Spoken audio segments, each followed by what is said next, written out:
Peuple de Dieu, shalom, shalom, je vous salue au nom puissant de notre Seigneur Jésus-Christ.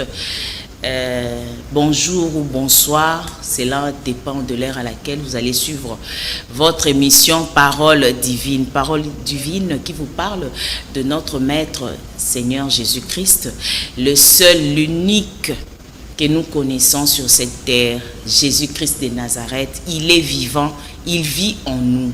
En tout cas, je vous aime beaucoup. Ça fait un peu longtemps que vous ne m'avez plus vu dans vos petits écrans. Mais aujourd'hui, je viens encore avec un sujet dont le Seigneur a voulu que nous puissions parler, partager avec vous. Nous allons parler de l'amour. Je sais que de partout où vous êtes, vous connaissez quand même qu'est-ce qu'est l'amour.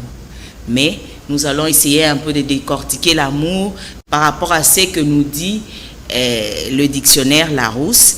L'amour désigne un sentiment intense d'affection et d'attachement envers un être vivant ou une chose qui pousse ceux qui les ressentent à rechercher une proximité physique, intellectuelle ou même imaginaire avec l'objet de cet amour. L'amour désigne un sentiment intense d'affection. En tout cas, si nous avons l'amour, comme Larousse nous l'a dit, nous allons manifester un sentiment intense d'affection et d'attachement envers une chose ou soit une personne. Si l'Éternel, qui est notre Dieu, nous recommande d'aimer, c'est parce que lui-même nous a aimés en premier. Dieu a tant aimé le monde. Là, nous voyons dans Jean 3,16. Dieu a tant aimé le monde. Il a donné son Fils unique, Jésus-Christ, afin que quiconque croit en lui ne périsse point, mais qu'il ait la vie éternelle. Dieu lui-même a manifesté cet amour en nous donnant son Fils unique, Jésus-Christ, afin que notre Maître puisse porter tous nos péchés, afin que Jésus-Christ puisse nous délivrer du mal, afin que Jésus-Christ puisse prendre notre place, de nous laver par son sang. Dieu a manifesté cet amour envers nous, ses enfants. Alors aujourd'hui, il nous recommande aussi de manifester cet amour envers nos prochains. Parce que l'amour est l'élément clé des 10 commandements. L'amour résume tous les 10 commandements. Tu ne tueras point, tu ne déroberas point, tu ne chercheras point la femme de ton prochain, l'adultère, tout ça. Si nous disons la Bible, nous allons voir les commandements, les 10 commandements qui nous a été donné par notre Seigneur Jésus-Christ, qui est notre Dieu. Alors, l'amour résume tout ça. Pour que nous puissions arriver en cela, nous allons lire dans Romains 13, 9. Romains 13, 9, on nous dit, en effet, les commandements, tu ne commettras point d'adultère, tu ne tueras point, tu ne déroberas point, tu ne convoiteras point, et ce qu'il peut encore y avoir se résume dans cette parole, tu aimeras ton prochain comme toi-même. Tu aimeras ton prochain comme toi-même. L'amour résume les 10 commandements. Parce que si j'aime mon prochain, je ne lui ferai pas du mal. Si j'aime mon prochain, je ne volerai pas son objet. Si j'aime mon prochain, je vais l'aimer comme moi-même. Alors l'amour résume tous les 10 commandements. Le Seigneur nous demande de nous aimer. Le Seigneur demande que nous puissions aimer notre prochain. L'amour est la clé de tout. L'amour résume les 10 commandements. Comme Dieu lui-même a prêché par l'exemple, il a donné son Fils unique Jésus-Christ parce qu'il nous a aimés. Il ne veut pas que nous puissions périr. Il ne veut pas que nous puissions aller dans la perdition. Mais comme il veut que nous puissions hériter le royaume des cieux, raison pour laquelle, malgré nos fautes, malgré nos défauts, malgré nos iniquités, malgré nos péchés, Dieu nous aime. Et comme il nous aime d'un amour inconditionnel, il nous a donné son Fils unique, Jésus-Christ. Comme j'aime mon prochain, je ne peux pas lui faire du mal. Je peux beau faire des miracles. Je peux beau donner des dons par-ci, par-là. Mais si je manque l'amour, c'est zéro tout ça. Tout ce que je ferai, c'est zéro. Je peux donner des prophéties. Je peux faire de miracles. Nous pouvons faire des miracles. Nous pouvons même ressusciter des morts. Mais si nous manquons l'amour, Jésus a dit que nous n'hériterons pas le royaume des cieux. Cela veut dire que tout ce que tu as fait sur la terre, ce n'est que zéro. Zéro et zéro. Parce que tu as manqué l'amour envers ton prochain. L'amour ne se résume pas seulement en la parole, mais il y a des actes à poser par rapport à ce nom. Si j'ai l'amour, je partagerai mon pain avec mon prochain. Le peu que j'ai, je vais partager avec ma famille.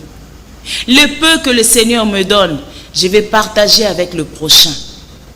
Avec mon prochain. Avec celui qui est à côté de moi. Combien je peux dire que j'aime Dieu? Mais si je n'ai pas l'amour, ce n'est rien, mon frère, ma soeur. Je ne peux pas me taper la poitrine en disant que j'aime Dieu au moment où je n'aime pas la personne qui est à côté de moi. Non, mon frère, ma soeur. Dieu, nous ne le voyons pas. Personne n'a déjà vu Dieu. Personne. Mais lui-même nous dit, nous devons aimer notre prochain. Si j'aime la personne qui est à côté de moi, cela prouve à suffisance combien j'aime Dieu. Parce que cette personne est créée à l'image de Dieu. Alors, je dois d'abord commencer à aimer mon prochain avant d'insinuer que j'aime Dieu. Si j'aime Dieu et que je n'aime pas mon prochain, le Seigneur ne sera pas favorable à moi. Parce que je n'ai pas respecté le mot qui résume les commandements, les 10 commandements. Parce que je venais de le dire ici, Jésus a dit que l'amour résume tous les 10 commandements. Tu ne tueras pas, tu ne déroberas point, tu ne commettras pas d'adultère. Alors, si j'ai cet amour-là qui bouillonne en moi, je ne ferai pas du mal aux autres. Je ne volerai pas, je n'insulterai pas, je ne commettrai pas d'adultère parce que j'aime mon prochain. Parce que j'aime la personne que Dieu a mise à mes côtés. Voilà, nous pouvons encore lire dans Romains 8, 39, la Bible nous dit « Ni les puissances, ni la hauteur, ni la profondeur, ni aucune créature ne pourra nous séparer de l'amour de Dieu manifesté en Jésus-Christ notre Seigneur. » Ni les puissances, ni la hauteur, ni la profondeur, ni aucune autre créature ne pourra nous séparer de l'amour de Dieu manifesté en Jésus-Christ. C'est que le Seigneur a fait, c'est que notre Papa a fait. Cela prouve à suffisance combien il nous aime. Il nous a donné son Fils unique Jésus-Christ, qui a versé de son sang pour que vous et moi, nous soyons sauvés. Il a manifesté son amour envers ses enfants. Il ne nous a pas laissés, il ne nous a pas abandonnés. Quand bien même que nous étions des rebelles, quand bien même que nous avons péché, mais Dieu ne nous a pas abandonnés. Il nous a donné son Fils unique, Jésus-Christ, afin que quiconque croit en lui ne périsse point, mais qu'il ait la vie éternelle. Il nous a prouvé son amour. Il nous a démontré son amour. Aimons-nous les uns les autres, mes frères et sœurs. L'amour est très capital dans nos vies. L'amour résume tout. Si j'ai de l'amour envers mon prochain, je lui ferai du bien. Si j'ai de l'amour envers mon prochain, je ne le tuerai pas. Et partageons aussi les peu que le Seigneur nous donne. Tu peux te taper la poitrine en disant que j'aime mon prochain, j'aime mon frère, j'aime celui-ci, j'aime celui-là. Mais est-ce que tu partages ne fût-ce que ce que Dieu te donne avec les autres? Je ne t'ai pas dit de tout dépenser. Non. Mais ne fût-ce que venir en aide aux orphelins, aux veuves, aux malades. Ce sont les œuvres d'amour. Ce sont les œuvres d'amour, les œuvres de charité, accompagnées avec amour. Si nous avons l'amour, nous allons poser ces gestes de charité. Nous devons visiter les malades, visiter les orphelins, partager le petit rien, partager ce que nous avons, ce que nous gagnons avec les autres, avec les déprimés, avec les malades. Nous devons le faire, mes frères et sœurs. C'est ainsi que nous allons témoigner notre amour envers nos prochains. Aimons-nous les uns les autres. Vraiment, de là où vous êtes, que ce message nous interpelle à nous tous. Que le Seigneur Jésus-Christ vous bénisse de là où vous êtes. Nous allons encore nous revoir à un prochain numéro. Que Dieu vous bénisse.